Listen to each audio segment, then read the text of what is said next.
You wouldn't know it to look at the sky, but something is seriously wrong with the universe. Astronomers have suspected it for some time. Now they're pretty sure. For one thing, the universe may be billions of years too young. For another, part of the universe has been missing, a big part. Fact is, there have been several discoveries recently that threaten to topple our understanding of the universe like a house of cards. Scientists generally agree that the universe is very, very old. But now there's a theory that it may actually be younger than it looks, if you look closely enough. What in the world is going on with the universe? Astronomers have found, calculated, or conjured up outlandish, appalling things. Whispers from space left over from the moment of creation. Dark stars, dwarf stars, stars that eat each other.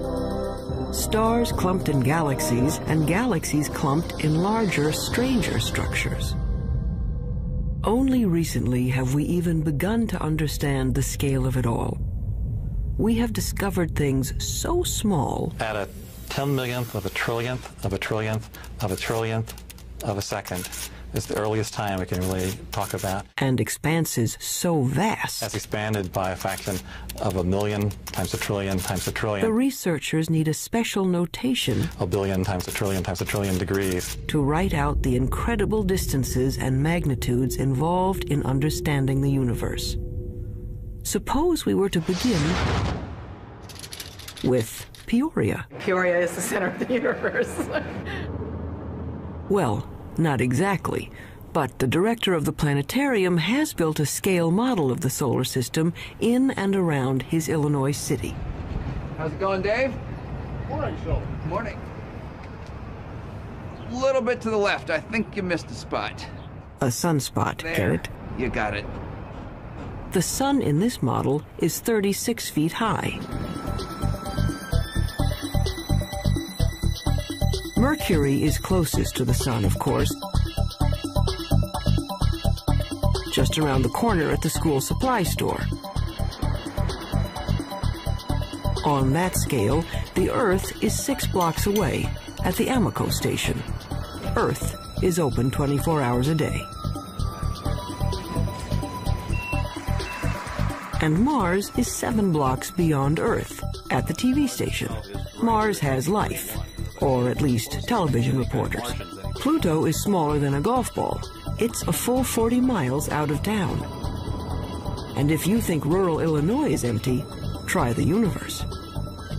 The 40 miles to Pluto, on Peoria's scale, represent 3.5 billion miles. On the same scale, the nearest star, Proxima Centauri, would be as far from Peoria as the moon. This isn't helping, is it? Okay, forget Peoria. Our sun is bright because it's close, just 93 million miles away. Stars are suns, but farther away.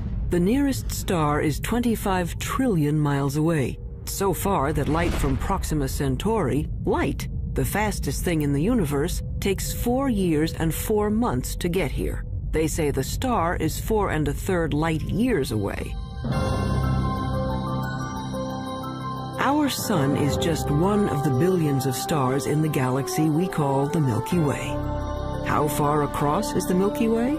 Real far, 100,000 light years. And the Milky Way is just one of some 50 billion galaxies. It's 1 million light years to the nearest galaxies and tens of hundreds of millions of light years just to cross our galactic neighborhood. It has been said that someone looking at the universe is like an ant contemplating a skyscraper times a billion. So what human beings have done is bring the lights in the sky down to Earth. They've personalized the stars and named them like they name dogs and horses. This grouping of stars in the southern sky is known as Orion. The shepherds in ancient Crete decided it looked like a hunter armed with a club and carrying a shield made of lion skin. Cretan shepherds had great imaginations. How do we know what we know today about the universe? Well, we've been trying to understand it for a long time. The awful majesty unveiled by night has, down the ages, stirred us to wonder and worship. Prehistoric astronomers used elaborate monuments to mark the sunrise and the sunset. By 300 BC, Aristotle taught there were transparent globes around the Earth, on which were mounted the sun, moon, planets, and farthest out, a sphere studded with little stars. As late as the 16th century, most still believed the Earth was the center of the universe. There were a few people, like Copernicus, who thought the Earth circled the sun, but not many. Then, in 1608, an Italian named Galileo heard that you could make a spyglass with two lenses in a tube. He built one and aimed it up. It was not until Galileo perfected the telescope around 1610 and pointed it at the Milky Way that he was able to say that the Milky Way was just millions of stars. And if you take a pair of binoculars on a clear night and look at the Milky Way, you'll just see that it's nothing but stars and clusters of stars. Galileo's telescope magnified things about as much as a pair of binoculars, but that was enough. He saw that Venus had phases like the moon, that the sun had spots on it, and that the moon had mountains, and that Jupiter had 4 moons. Aristotle's perfect crystalline spheres were shattered, and the universe stopped being simple. And there were other strange things out there. Remember Orion? Well, down in the middle of his sword was a star that wouldn't focus to a bright point, no matter how powerful the telescope. The object came to be called a nebula, and over time, astronomers found many such fuzzy blotches in the sky. Fast forward a couple of centuries.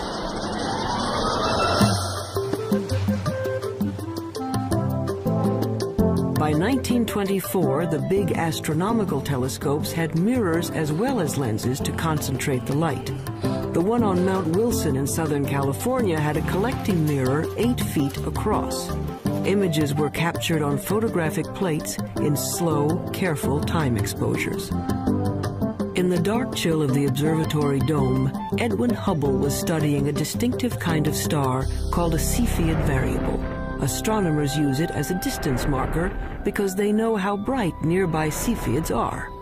They know that the dimmer the Cepheid, the farther away it is. Hubble was looking for Cepheids in his photographs when he realized he was seeing an entirely separate galaxy, Andromeda, 2 million light-years away. A lot of those fuzzy nebulas turned out to be galaxies like our own. And the light from those galaxies looked redder than anyone expected it to be. It's just like the pitch of a car engine. You know, as a car goes zooming by, you hear the engine kind of go. With light, when something's coming toward you, the spectrum gets shifted toward the blue. When it's going away, it gets shifted toward the red. It was Hubble who recognized the significance of the red shift in the light. All those galaxies must be moving away from one another at terrific speeds.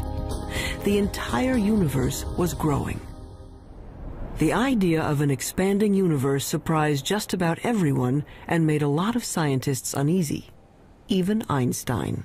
Researchers wanted to believe in a universe that always was and always will be, eternal. But galaxies flying away from each other meant that once, long ago, they were clumped together. It meant something started them moving. The universe had a beginning. Today, it's called the Big Bang Theory. First, the universe was a bright, hot point, smaller than an atom. In the mother of all explosions, it started expanding. Eventually, the hydrogen gas in space cooled down and began to form stars and galaxies of stars. Galaxies flying outward, surfing along on the expansion of space itself. So now we can calculate the age of the universe. It's the kind of mathematics you do on a motor trip. If your speed is 30 miles an hour and you've traveled 60 miles, you can figure you've been traveling for 2 hours. The red shift tells us the speed of stars, and the milestone Cepheid stars tell us how far they've traveled. When astronomers divide it out, it says the Big Bang happened 15 to 20 billion years ago. Long ago and far away. So who cares? Well, we're answering one of the most fundamental questions that human beings can pose, and that is, how old is the universe that we live in? How did it begin? And what's its evolution? Those are major questions. Those are major philosophical questions, questions that religions have touched on, philosophy has touched on, physics is touching on, mathematics is touching on. And the people who are eventually going to come up with what is going to be accepted to be the right answer will make history of a kind. They will have contributed significantly to human knowledge. That, I think, is why it's such an important set of questions. And there's been a growing sense, as the millennium approaches its end, that the right answer is on the tip of our tongues, so to speak.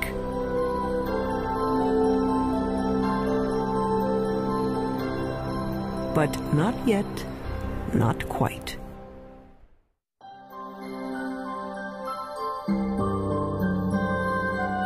Today's stargazers usually head for the hills. Hawaii's Mauna Kea, the Chilean Andes, Arizona's Mount Hopkins. Robert Kirshner works 8,500 feet up, hunting dying stars. I really like coming to the mountain. I like getting away from all the 100 distractions that you have when you're busy, and people are coming in to see you about all kinds of things, and the makeup exam and all that kind of stuff. And to just concentrate for a couple of days only on the scientific investigation, only on what you're trying to do, it's very, very good. Light pollution has chased astronomers out of the cities to lonely vigils in remote locations.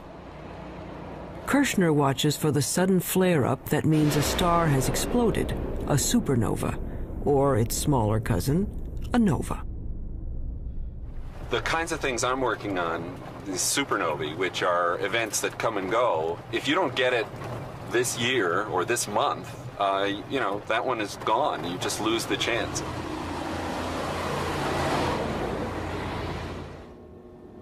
A supernova suddenly outshines its entire galaxy for a few weeks.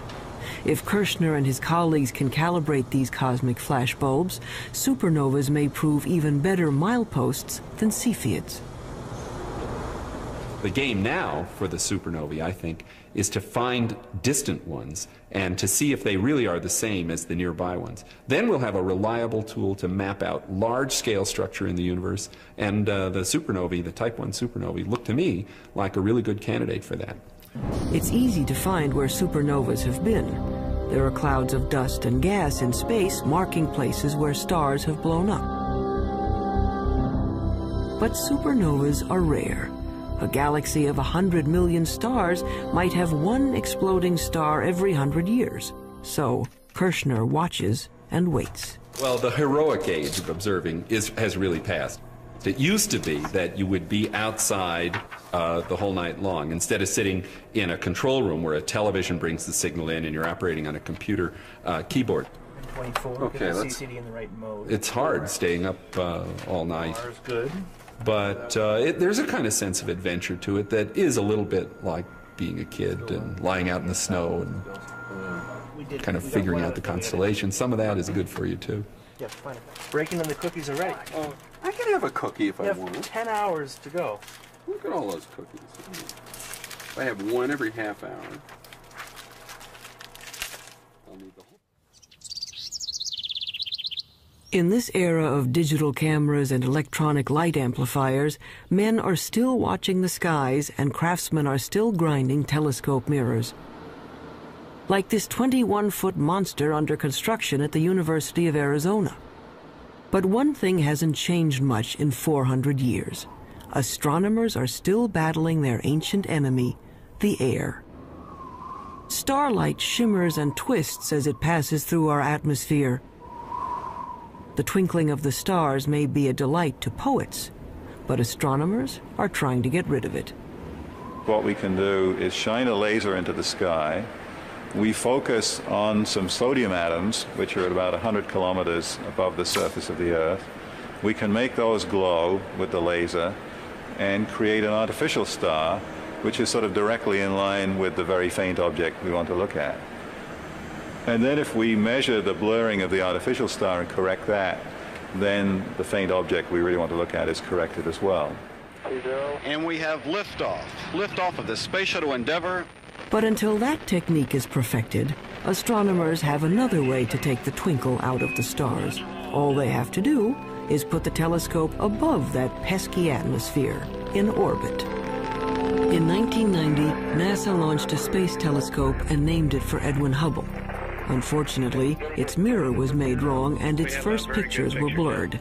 Astronauts had to go up and fix it. Houston, let's go fix this thing. We copy. Move it out of the sun a little bit. We had a good aliveness test.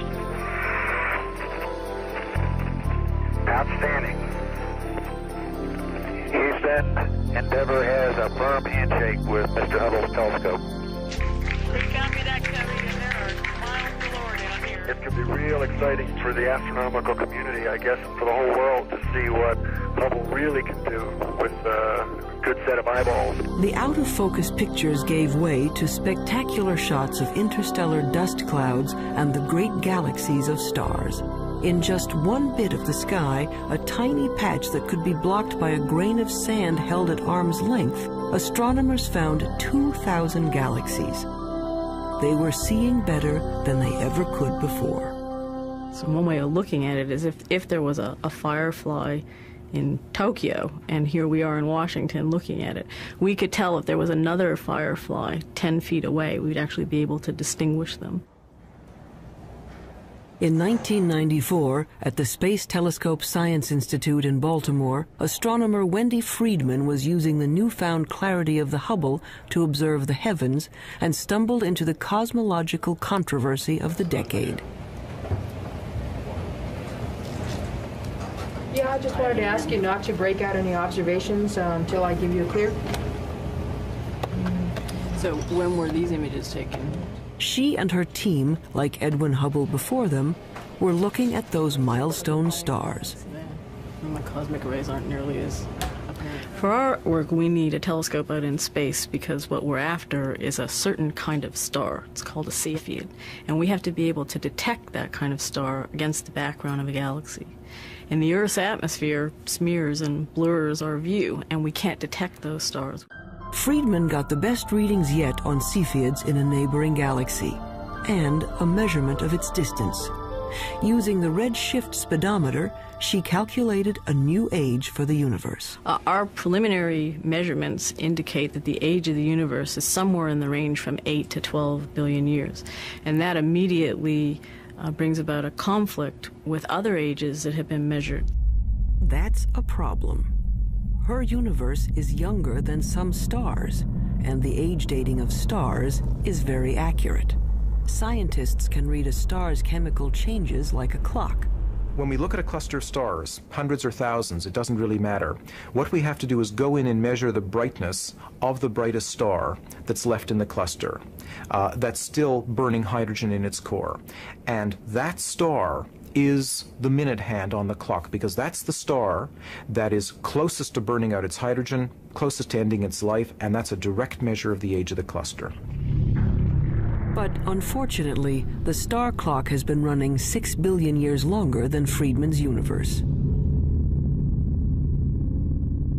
But we're looking at globular star clusters, 100,000 to 1 million stars, and they're being age dated by several very reputable groups of physicists, astronomers, and they're all coming up with ages 17, 18, 19 billion years.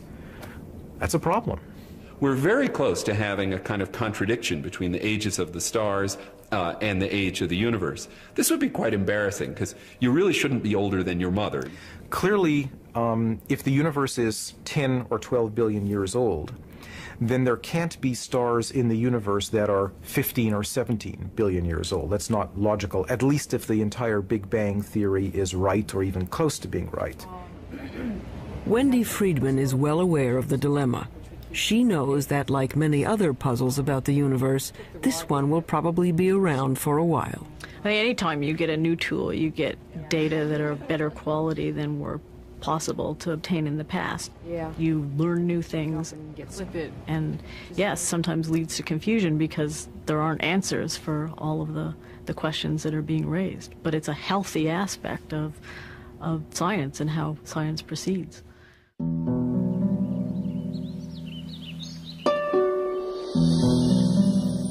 There's more to the universe than meets the eye.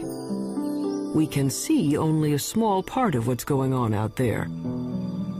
What we call visible light, the rainbow from red to violet, is a small slice of a larger spectrum. But there are other ways of seeing. With the right technology, you can look at the world in everything from X-rays to infrared to radio waves.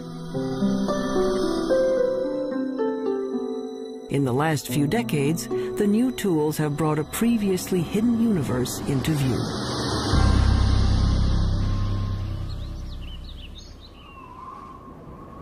Take the sun. Nothing to do but roll around heaven all day, right? But by using the X-ray part of the spectrum, astronomers can see the sun is a very busy place. Pictures made by X-ray detectors show there's a cauldron of nuclear reactions boiling beneath its surface. Using film sensitive to ultraviolet, we can see great plumes of superheated gases rising from the sun's surface. Our well-behaved, friendly neighborhood star is a continuing, self-contained thermonuclear explosion. It's in high-energy astronomy where you really see that the universe is a violent place. It's not just made up of these good citizen stars that sit quietly fusing their hydrogen into helium. NASA is looking at the lower end of the spectrum, infrared light. Infrared is absorbed by moisture in the Earth's atmosphere.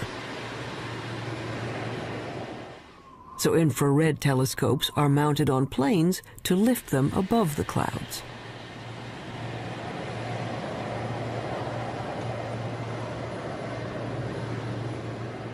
Just like fog lights on your car will enable you to see deeper, in the infrared you can see deeper into the universe.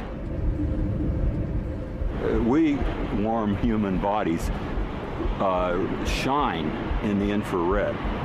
Anything at my temperature in the universe is emitting planets, comets, other bodies.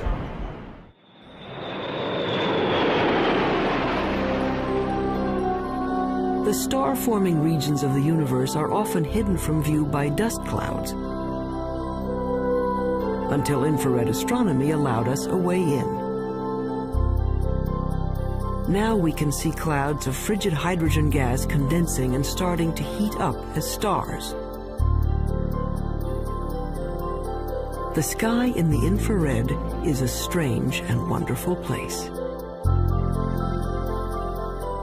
Once we learned where to look, we could peek into these stellar nurseries and snap some baby pictures.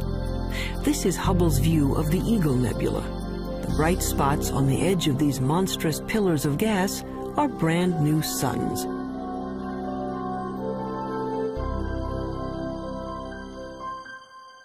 But as spectacular as the pictures are, scientists owe much of their understanding of the universe to radio static, a whisper from the sky.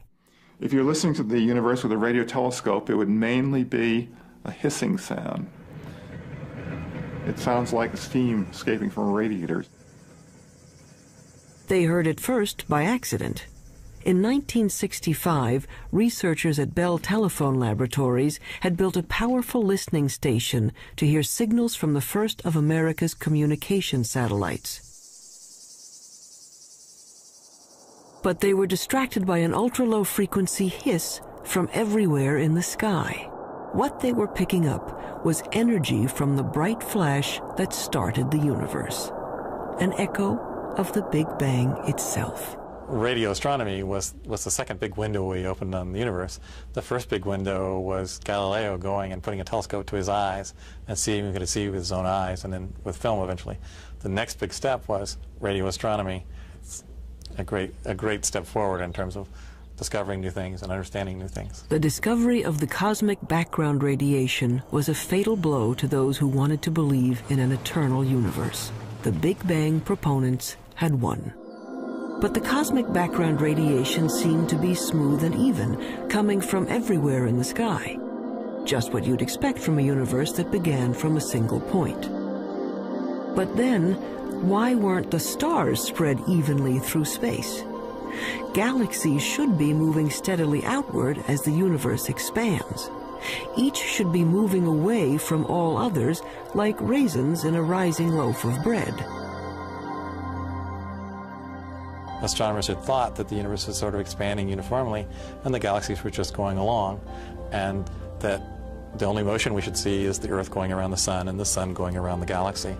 But in fact what we saw was that the largest motion of all was the galaxy itself moving. And that really surprised astronomers, and the only conclusion we could come to was that something was causing the galaxy to move away from just the simple expansion of the universe.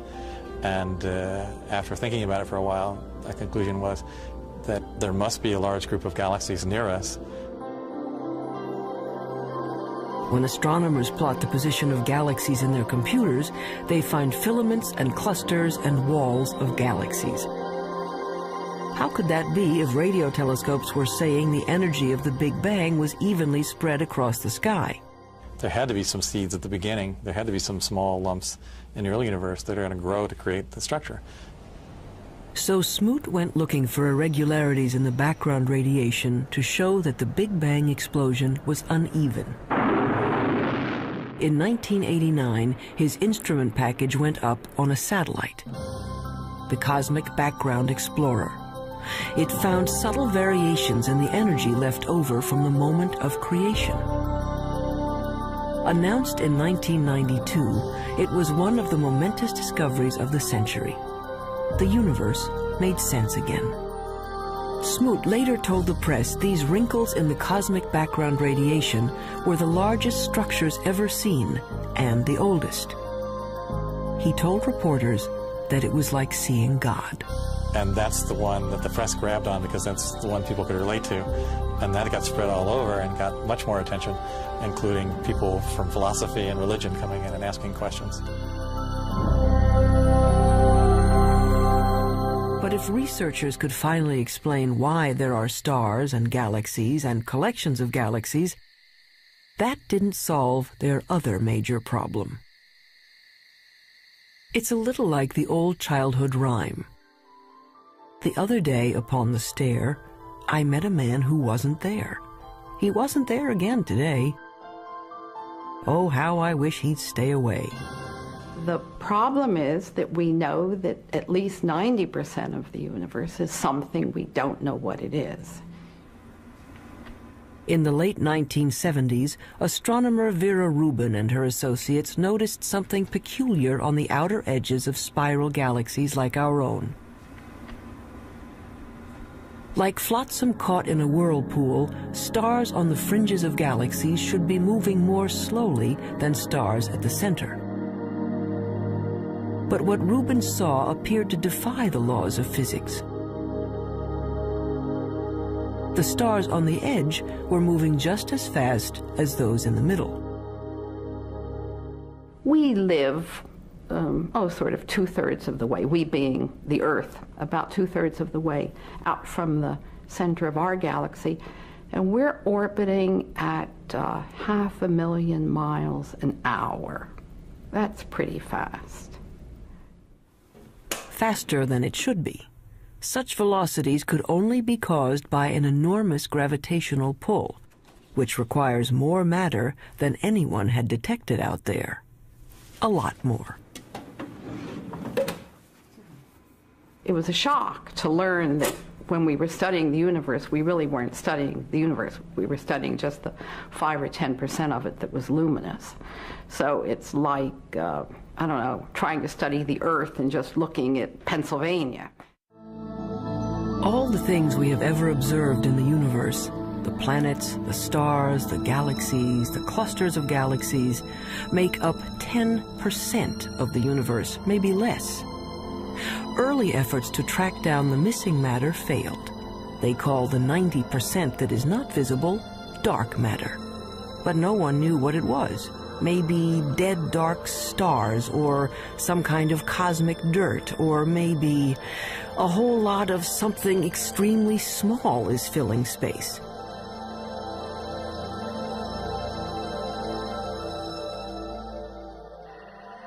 Subatomic particles called neutrinos might make up part of the missing mass, but not enough. Scientists went looking for other candidates. Daniel Snowden Ift theorizes that dark matter may be made of something physicists have taken to calling WIMPs, short for weakly interacting massive particles. These would be things smaller than atoms, if they exist at all. The only way to detect them would be to look for their footprints. It's kind of like a ghost particle. It passes through matter without ever interacting with it, or I should say hardly ever interacting with it. Every once in a while, a WIMP will come in and bump an atom out of wherever it's sitting, and that's the only indication that we would have that WIMPs exist. He's looking for elusive tracks that might have been left in billion-year-old mica rocks.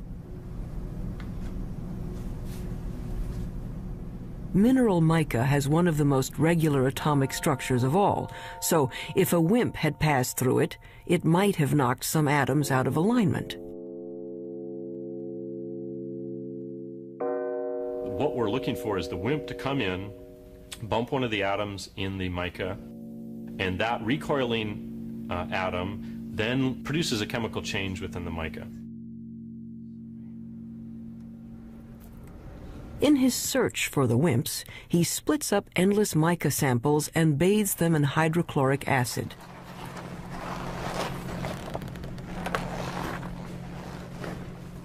It's a little bit like developing a photograph.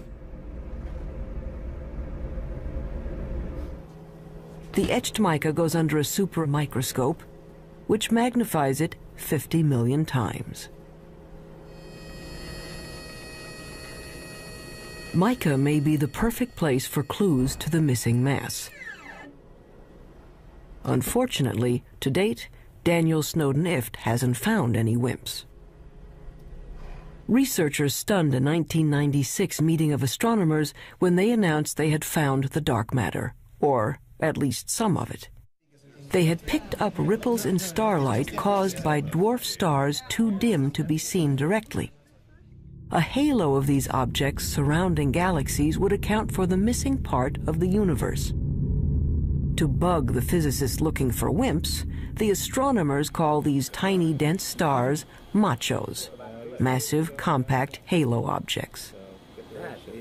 The research to confirm the mysterious source of gravity goes on. I would like to think that in 10 years we know what the dark matter is, but I wouldn't bet very much money on it. But advances usually come in very surprising ways.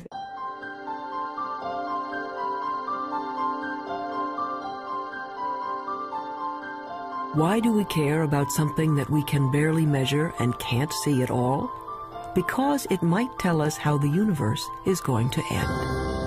Matter makes gravity and gravity is the only thing that can act as a brake on the expansion started by the Big Bang. If there is not enough dark matter, the universe may go on expanding and cooling to end not in a bang, but a shiver. If there is enough dark matter, the expansion of the universe will coast to a stop and reverse, everything falling back together, till the Big Bang ends in a big crunch, and maybe just possibly a new Big Bang to start things up again.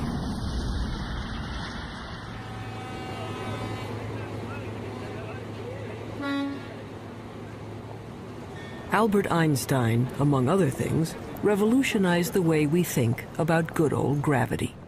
Astronomers generally only talk about one force, and that's gravity. And the reason for it is almost everything that's important on the large scale, that is on the scale of planets and stars or the universe as a whole, is gravity. From Einstein, we know that the gravity that pulled Newton's apple down from the tree isn't a kind of magnetism. Gravity is a property of matter and space. Matter bends space. The more mass, the more space around the mass is warped. That's why the moon goes around the Earth.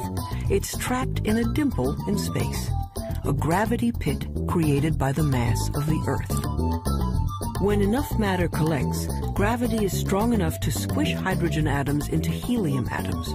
This fusion releases enough energy to turn on a star. But gravity is also a star killer. Stars are born, age, evolve, and eventually die, just like people. They have a regular life cycle.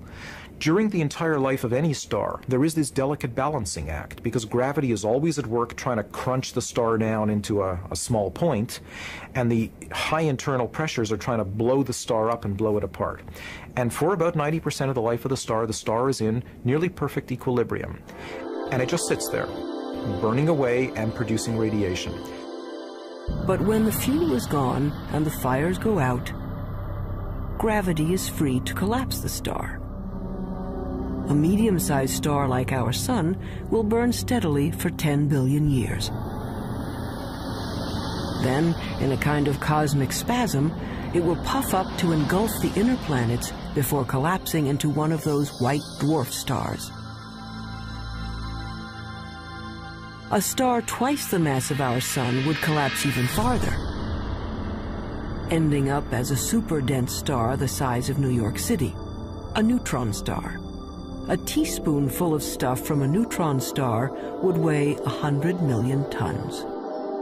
But what happens to a bigger star when its fires die down? Say a star 50 times the size of the Sun. It may blow up as a supernova, leaving a neutron star, but then it keeps on shrinking to infinity, an infinitely small point with a gravity so powerful that not even light can escape. There's no there. It's a black hole. And the analogy that we have to space being stretched by the material is you have a rubber sheet and you put a ball on it and it causes a dent. Put a heavier ball, it'll cause a deeper dent. If you put a heavy enough ball, it'll just tear through the rubber sheet altogether. If you force too much matter into a limited amount of space, it'll just tear space like tearing the rubber sheet. You can be forgiven for thinking a black hole is some sort of weird science trick. An infinitely small, invisible star defies common sense. It's what happens when you use mathematics as your lens on the universe. But out here on the high desert of New Mexico, they've found that black holes do exist outside of equations. 27 giant radio dish antennas, each 80 feet wide, are positioned over 13 miles to form a single huge radio telescope. They call this very large array of antennas the VLA, which stands for the Very Large Array of Antennas.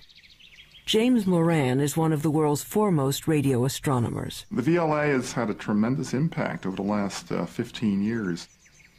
It's very important because it has tremendous versatility. This technique of radio interferometers was developed after World War II, but this is the first really big array.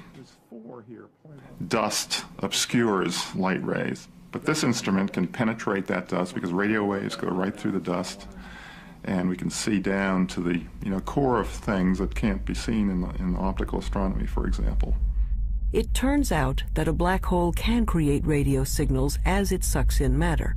The signals can show up as a beam of microwaves, a microwave laser, or maser. Why you would find a maser in a black hole is a complete mystery. I don't think anybody would ever have predicted this.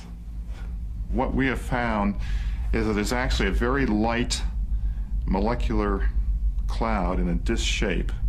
My friends refer to it as the maser frisbee. We didn't go looking there hoping to find something coming out of a very compact region around the black hole. It just plopped onto our computer printouts. A black hole can attract dust and gas in its neighborhood into a whirling disk of molecules. Those molecules release great bursts of radio energy as they are drawn in. There seem to be black holes made not from single stars, but from whole clusters of stars. They have a mass 100 million times that of our sun. But these monsters are still infinitely small points, capable of gobbling up other stars. But where does the stuff that falls into a black hole go? Does it just fall out of the universe? Possibly. Or it may pop up somewhere else in space. If you'll excuse an indelicate metaphor, there may be white holes regurgitating matter eaten by black holes in another part of the universe, a wormhole in the fabric of space and time, allowing you to go from one location to another without crossing the space in between. Or it might go to another universe entirely. Astronomy's reigning theoretical genius, Stephen Hawking, proposed that the black holes in our universe might well give birth to other universes. In fact, there might be any number of universes, like bubbles in the bath. We don't know, and probably can't know. If you fell into a black hole, you'd be stretched until you were thinner than a strand of spaghetti, which wouldn't bother you because time would stop. The rules of the universe as we know them don't seem to apply to black holes.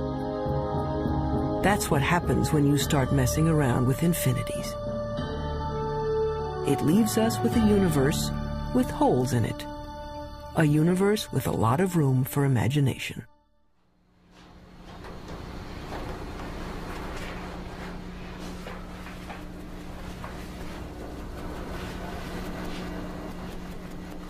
On the sound stages of Paramount Pictures, a spin-off of one of the most durable shows in television history, Star Trek Voyager. Quiet on the stage. Anyone not ready? Roll, please. Rolling. Action! I want a full systems report. And Mr. Kemp, Mr. Tuvok, I want every iota of information that was recorded regarding this phenomenon. Let's see what you have, Mr. Kemp. There. It's registering only on subspace bands. We don't even have it on long-range sensors yet. Verteron emanations. Tunneling secondary particles. It certainly looks like a wormhole. But is it stable enough for us to enter? And if it is, where does it lead? There is, of course, a 75% chance a wormhole will not lead to the Alpha Quadrant. Great.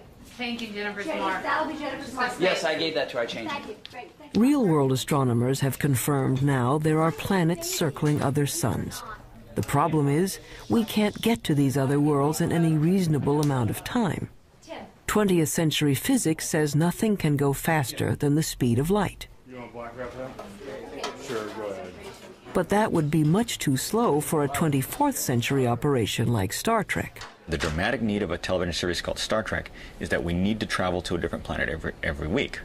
So Gene Roddenberry said, well, okay, we're going to have something that he called warp drive, which somehow warped space and let us travel through subspace. How does this work? We don't know. But nevertheless, we see it work every week, and hopefully the audience buys it. A lot of scientists love this show and have even written books showing how Star Trek physics might work. Take anyone? Felix, what happened to you? It's... After all, it wouldn't be science fiction if it didn't have science in it. Star Trek science advisor Michael Okuda. our core fan audience is tremendously scientifically knowledgeable, and when we violate the laws of physics or the laws of physics according to Star Trek, they let us know, so they keep us honest. In the third season of the show, once we had a phaser come out of a photon torpedo port, something that I, to this day, don't know the difference between, and we got over 100 letters the next day.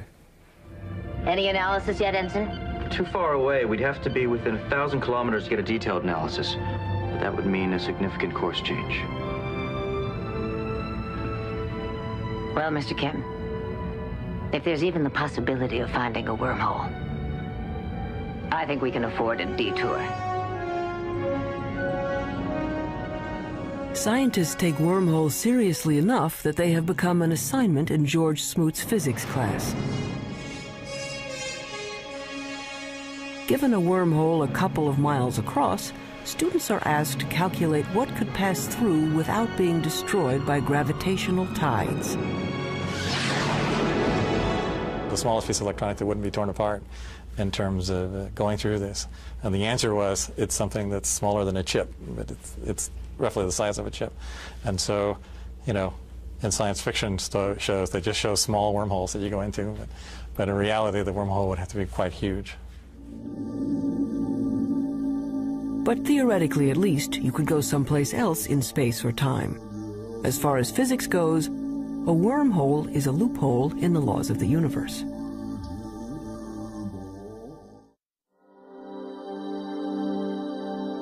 So we are left with questions. Why do some stars appear to be older than the universe? Why do galaxies move as if there were something dark and huge out there? We're not making people live 200 years. We're not doubling the gross national product. What we are doing is enriching everybody's lives by trying to answer some of the questions that I think everybody's interested in. These are some of the oldest questions, children's questions. Where did we come from? Where are we going? Are there other worlds? What is outside the universe? What happened before the universe started? What happens after the universe ends? You want to find out, well, where does science end and where does philosophy take over? And it's not clear where they do. Modern astronomy is a young subject, and each time we get a new and better tool for looking into the void, we find surprises. More and more data that doesn't quite fit. And I think it's portrayed as if the field is in total confusion and chaos, and I think very often it appears that way at the forefront when things are not understood and there are unsolved problems. But progress is being made. The fact that we're able to take these subtle clues, that things you can barely measure with the biggest, most sophisticated instruments, and figure out that they are telling you about what the universe was like 15 billion years ago, I think that's a terrific thing. Why does the universe exist? Given the fact that it does exist, the fact that it is as exquisitely beautiful, as exquisitely tuned as it is, that it works as astonishingly well as it does, and that we, very tiny creatures on a rather remote planet, not in any special place in the universe, have been able to evolve in this universe and sense the universe, the entire universe around us, that we can sense that there are things out to 15 billion light years away from us. That to me is just a mind-boggling concept. We are the only star in the universe that we know about that has life, so perhaps that makes one feel a little more unique and life a little more precious thing, knowing that it doesn't seem to be that common. We are part of the universe. The material that we know, the matter we're made of, started out as atoms produced by exploding stars. I like very much the fact that every atom in our bodies has come from some star. If there were no stars, the universe would be all hydrogen, and none of what we know would exist. And that's why it's not an exaggeration to say that human beings are stardust, because the iron in our blood and our hemoglobin and the calcium in our bones and all the other heavy elements in our body were created in supernova explosions. So in our quest to understand the universe, we come back to ourselves. If we are made from the elements of stars, aren't we then, in a way, the universe trying to understand itself? It's not quite what the ancients were talking about, but maybe we're in the center of the universe after all.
Try the universe. The 40 miles to Pluto, on Peoria's scale, represent 3.5 billion miles. On the same scale, the nearest star, Proxima Centauri, would be as far from Peoria as the Moon. This isn't helping, is it? Okay, forget Peoria. Our sun is bright because it's close, just 93 million miles away. Stars are suns, but farther away. The nearest star is 25 trillion miles away, so far that light from Proxima Centauri, light, the fastest thing in the universe, takes 4 years and 4 months to get here. They say the star is 4 1/3 light years away. Our sun is just one of the billions of stars in the galaxy we call the Milky Way. How far across is the Milky Way? Real far, 100,000 light years. And the Milky Way is just one of some 50 billion galaxies. It's 1 million light years to the nearest galaxies and tens of hundreds of millions of light years just to cross our galactic neighborhood. It has been said that someone looking at the universe is like an ant contemplating a skyscraper times 1 billion. So what human beings have done is bring the lights in the sky down to Earth. They've personalized the stars and named them like they name dogs and horses. This grouping of stars in the southern sky is known as Orion. The shepherds in ancient Crete decided it looked like a hunter armed with a club and carrying a shield made of lion skin. Cretan shepherds had great imaginations. How do we know what we know today about the universe?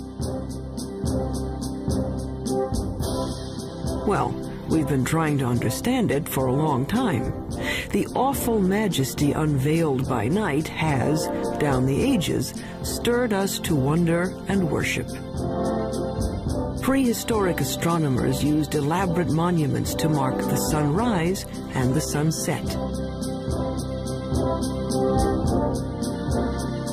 By 300 BC, Aristotle taught there were transparent globes around the Earth, on which were mounted the sun, moon, planets, and farthest out, a sphere studded with little stars. As late as the 16th century, most still believed the Earth was the center of the universe. There were a few people, like Copernicus, who thought the Earth circled the sun, but not many. Then, in 1608, an Italian named Galileo heard that you could make a spyglass with 2 lenses in a tube. He built one and aimed it up. It was not until Galileo perfected the telescope around 1610 and pointed it at the Milky Way that he was able to say that the Milky Way was just millions of stars. And if you take a pair of binoculars on a clear night and look at the Milky Way, you'll just see that it's nothing but stars and clusters of stars.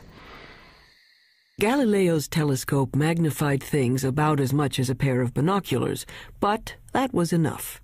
He saw that Venus had phases like the moon, that the sun had spots on it, and that the moon had mountains, and that Jupiter had 4 moons. Aristotle's perfect crystalline spheres were shattered, and the universe stopped being simple. And there were other strange things out there. Remember Orion?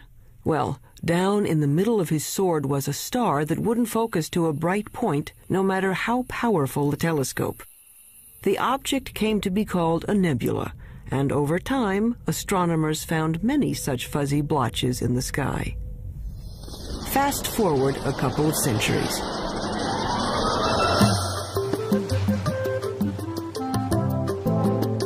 By 1924, the big astronomical telescopes had mirrors as well as lenses to concentrate the light.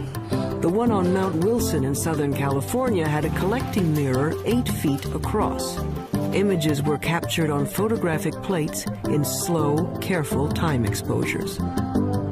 In the dark chill of the observatory dome, Edwin Hubble was studying a distinctive kind of star called a Cepheid variable. Astronomers use it as a distance marker because they know how bright nearby Cepheids are. They know that the dimmer the Cepheid, the farther away it is. Hubble was looking for Cepheids in his photographs when he realized he was seeing an entirely separate galaxy, Andromeda, 2 million light-years away. A lot of those fuzzy nebulas turned out to be galaxies like our own. And the light from those galaxies looked redder than anyone expected it to be. It's just like the pitch of a car engine, you know, as a car goes zooming by, you hear the engine kind of go with light. When something's coming toward you, the spectrum gets shifted toward the blue. When it's going away, it gets shifted toward the red. It was Hubble who recognized the significance of stars clumped in galaxies and galaxies clumped in larger, stranger structures. Only recently have we even begun to understand the scale of it all. We have discovered things so small. At a 10 millionth of a trillionth of a trillionth of a trillionth of a second is the earliest time we can really talk about. And expanses so vast. That's expanded by a fraction of a million times a trillion times a trillion. The researchers need a special notation. A billion times a trillion degrees. To write out the incredible distances and magnitudes involved in understanding the universe. Suppose we were to begin with Peoria. Peoria is the center of the universe. Well, not exactly, but the director of the planetarium has built a scale model of the solar system in and around his Illinois city. How's it going, Dave? Morning, Phil. Morning. A little bit to the left. I think you missed a spot. A sunspot, get it? You got it. The sun in this model is 36 feet high. Mercury is closest to the sun, of course, just around the corner at the school supply store. On that scale, the Earth is 6 blocks away at the Amoco station. Earth is open 24 hours a day. And Mars is 7 blocks beyond Earth at the TV station. Mars has life. Or at least television reporters. Pluto is smaller than a golf ball. It's a full 40 miles out of town. And if you think rural Illinois is empty,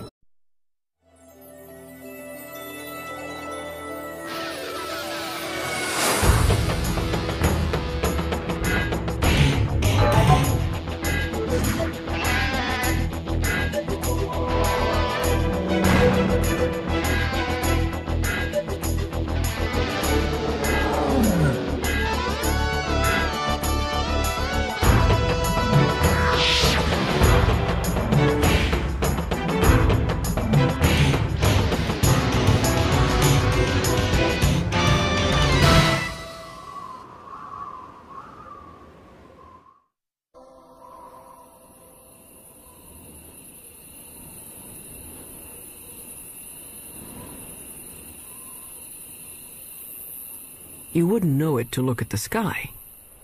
But something is seriously wrong with the universe. Astronomers have suspected it for some time. Now, they're pretty sure. For one thing, the universe may be billions of years too young. For another, part of the universe has been missing, a big part. Fact is, there have been several discoveries recently that threaten to topple our understanding of the universe like a house of cards. Scientists generally agree that the universe is very, very old. But now there's a theory that it may actually be younger than it looks, if you look closely enough. What in the world is going on with the universe? Astronomers have found, calculated, or conjured up outlandish, appalling things. Whispers from space left over from the moment of creation. Dark stars, dwarf stars, stars that eat each other,